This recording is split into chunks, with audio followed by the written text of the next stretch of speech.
Šiandien mes gaminsime sveikuoliškus sausainius. Prieš gamindami bet kokį patiekalą arba maistą, nepamirškite nusiplauti rankų. Gaminiui reikės linų sėmenų, lukštentų saulėgrąžų, vyšnių, razinų ir spanguolių.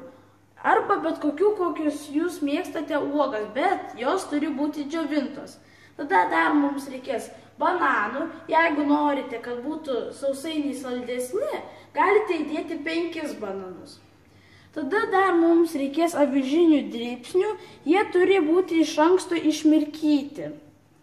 Tada mes pasimsime bananus ir nulupsime jų žievę.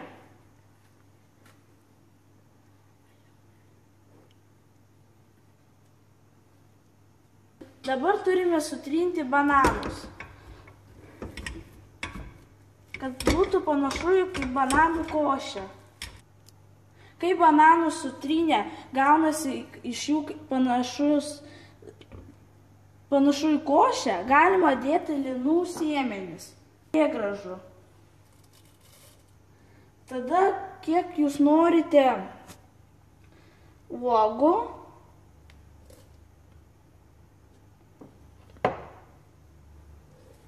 ir galiausiai dedame jau avižinius dribsnius. Sudėję visus produktus, viską sumaišome su šaukštu. Maišom, kol gerai išmaišom. Gerai išmaišę, dabar turime pasimti skardą. Ant kepimo skardo turi būti kepimo popierius.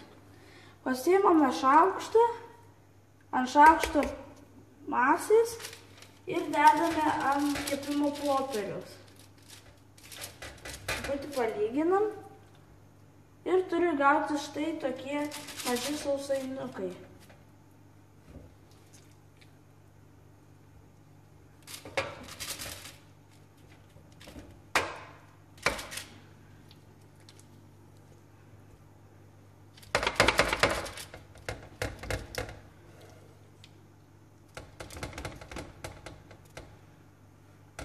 Štai va, sudėliojo visus sausainiukus, dabar prieinam prie orkaitės.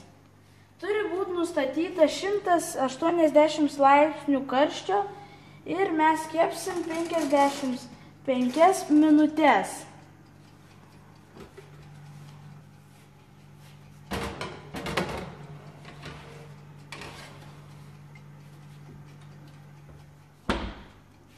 Dabar palaukime. Tai va, mūsų sveikuoliški sausainiai iškepti. Metu tau iššūkį.